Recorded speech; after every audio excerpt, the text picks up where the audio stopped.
there is actually a manual client download, but it comes in like 5 parts. And let me tell you, this is a very graphic intensive game, so you really need to have at least a decent PC to run this game. I mean, to be honest, I'll look up the specs so you guys can check it out. But yeah, I mean, the game is it's a very graphic intensive game. I think it's more graphics intensive to an extent than Terra sometimes, because I mean the shading and everything, it's very meticulous. It is very, very, very meticulous. I'm actually going on the Grando Espada page so that I can give you guys the peripherals for this game. And to download this game, I will give you the exact page so you can, if you would like to play along sometimes, or if you would like to even play with me, which would be awesome, here is the link so you can actually play this game. That's it right there. And then what you want to do is you want to make sure that if you, like for me, I'm not comfortable downloading a torrent, because you have to download the torrent program first, and then the Gradio Espanza torrent client download as well. And I was like, I don't have time for that. So if you want to make it really simple, right below that you'll see a section that says client download, and there are 1, 2, 3, 4, there are 5 parts. You want to start, of course, with part 1. These are all the bin files, which are pretty much the game itself, and each one of these, like the first 2 are 1.9 gigabytes, the third one is like 1.7, and then the fourth one's 1.9, I believe, again. And then the fifth one is the .exe file. So you want to start with part 1 and just click it all if you can. Just let it simultaneously download. Depending on your internet connection speed, I've heard of people, this game taking them 3 to 4 hours. But for me, luckily, since I have a decent connection, it took me around maybe 2.5 hours. So yeah, which is pretty awesome. And then here's the map, and then of course you can hit Alt-Z once again to open up the zone map. Okay, and then we have to give him a certificate to bring the certificate to Domingo. Alright, and then we have a quest message, so you can click on that, and then that gives you details. And then right here is where you see the check mark. That's where we are, I believe. So that's the way to go. But yeah, this game took some time for me. It was really crazy. Very crazy. Okay, so you can actually expand the map here as well. But if you want, you can hit Alt-Z, and then that takes you to where you need to be. So if you click here on Domingo, you just click move, and it takes you to Domingo. And look at us move here. I mean, look at those boobs. That's horrible. Pray for those boobs. No, I'm kidding. Absolutely ridiculous. So while we're running towards Domingo, let me tell you a little bit more about this game. So the areas and quests. The dungeons in Grando Espada are pretty much they're kind of dispersed between different towns. And what's also interesting too, there's 3 to 5 different like levels too. And then the enemy, like here's the thing, like you know how in some MMOs where it's just one enemy at a time, right? Not in this game. Enemies can actually mob you. Like just straight up, like there'll be like 4 or 5 of them, and it's funny too, they have these like walking alligators that do this like so you gotta like fight them off too, which is really cool. There are also waypoints, which are the save locations too. So, and you can also teleport using a warp scroll, which is really common in an MMO anyway, per se. So, okay, so we're gonna move here because I was like, who is this? Okay, so here he is. So that is Mr. Domingo. Oh, he's very handsome. How you doing? Okay. All right. So that's the first dungeon here, the El Quelt Morza. And sorry, my throat is getting dry because like everybody's like sick at work. So I'm praying I'm not sick too. That's why I have my water here, and yeah, I've been taking my my vitamins like a good old crypt keeper that I am. And yeah, so it's just pretty self-explanatory. You go to different, dungeons, and you warp out, and then there are some higher level raid areas such as Ice Tower, Mufasa of Occultist Forest, and the other one, which I saw a couple videos for, is what's called the Tower of Chaos. It's very beautiful, but it's extremely hard. So you want to make sure you're to the proper levels as well. There's also dueling in this game, which is the PvP if you really think about it. So you can either duel by clicking on the other family's name to do a duel, okay, which is really cool. So you can do this also at PvP officers in major cities as well. And there are 4 different types of battle that is available. And then there's also what's called the bearing system, which is PK, which is like player kill. So players are able to forcibly attack another player without their consent and they become a baron as a penalty for dropping items in what's called the baron level. And then once you get to a certain level, then it starts to drop your equipment, which really kind of, yeah, that really sucks. And then the Baron system, which you saw before, that let me explain what that is too. So the Baron system, it allows players to see all of their active characters, and then you can use what's called a dressing room to create new characters that you can add to your family as well. This is just my interpretation of what I got. You can also join factions as well. So a family may join a faction, they call it clans too.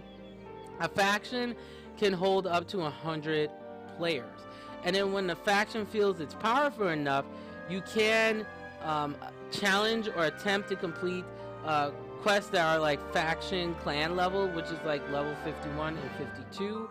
And then if you complete the second quest, you can either become the Royalist or the Republican Party. Yeah, no, I'm kidding. Which is cool. So, and then that is what helps to raise your family level. So as you can see, this is a very, it can be a very intricate game if you make it that way. It can be kind of complicated too, especially if you're just starting. I wouldn't recommend this game for like beginner MMO players, because there is a lot of detail to it unless you really sit down. Like I actually sat down and read this as well. So here was the reaction that people felt about the game. Now, people were mixed. IGN Metacritic gave it an average rating of 66, which they listed is the industry average for all games on that site. Game Rankings gave this game a similar figure of 70%. And here's an interesting thing. GameSpot, which is very hard to get a decent rating on, let's just be honest, gave it a 4.0 out of 10. And this was the reason why. They said tedious quest and little payoff.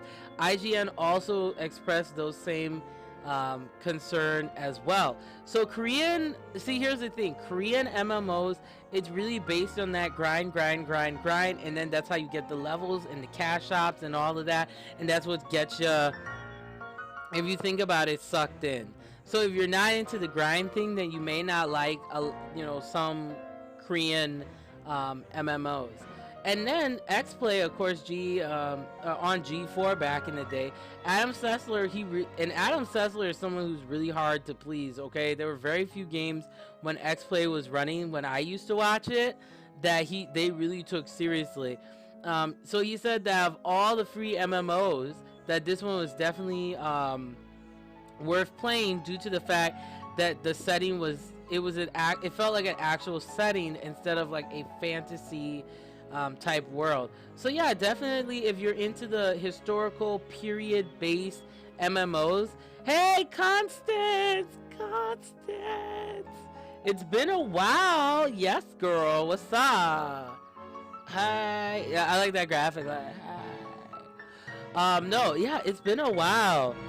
Yeah, I really do. Like, I'm not the type where it's like I just want to talk out of my butt. Like, I actually do research, like, on these games. Like, the most research that I can find about the game. I just think that's really important. Because I think, what's the point of playing a game? I mean, don't get me wrong. That's why mobile gaming is becoming more popular. is because sorry I took so long on that, but I just want to kind of like explain so you get an idea. Because like I said in my last episode, or the last time I streamed, you know, I try to do things from the perspective of a person who's just gaming, because I think sometimes, like I said, in the geek community, it can be very oversaturated, and thus that can cause a lot of confusion for people who are just starting, you know. I mean, you have to kind of wheeze your way into your geekdom sometimes, you know. It's not inherited, you know. It's something that you enjoy, and you have. I take the time to learn what I enjoy, but that's just me. That's just me. So we have recently they're having some monster problems. That really sucks. Okay, so he's gonna give me a an expert card as a reward. So let's do this. Okay. All right, so let's do this. We're gonna do this. Okay, so we are doing our first dungeon. All right, so here we go. This is the cleansing of Quest. And here's one thing I like so far. Okay, so this is a keyboard help here, and you know, in harvest mode you can automatically select that in the combat window, and it'll automatically harvest your stuff, which is really cool. All right, so let's go here. Let's see here. Oh, look at that. That is an ugly motherfucker. No. Quoting from... Alright, so you just click and fight. That's all you gotta do, and they pretty much take care of the rest here. Alright, so let's keep rocking and rolling here. And, I mean, the thing that I love, like, right away, the music is just fantastic. Like, okay. So, as you can see... my other team member here, it was taking them a while. Okay, so let's get this people here. Okay, come on. All right, let's go. These warriors. Okay, so let's we gotta turn around here so we can see better. Okay. See, I wish they would just have done this as like an auto camera. Okay. Let's go. Alright, so I think I'm getting away from my team. Come on, team. Let's work together here.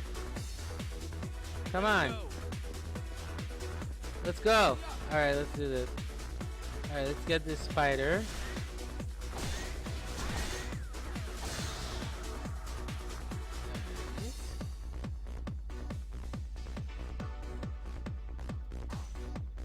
Okay, so that changes it to group mode.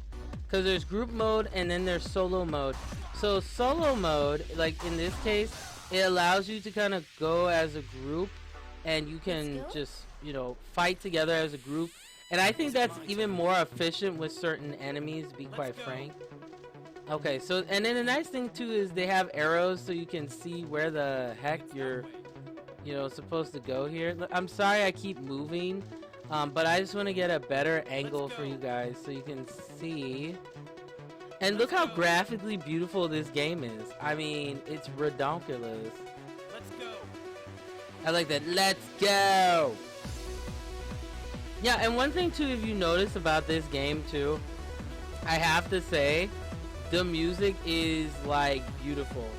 I mean, I've never played a game where I actually, I mean, well, I take it back. I did play Suikoden, and I really did enjoy the soundtrack for that as well. And Suikoden 2 is really good too.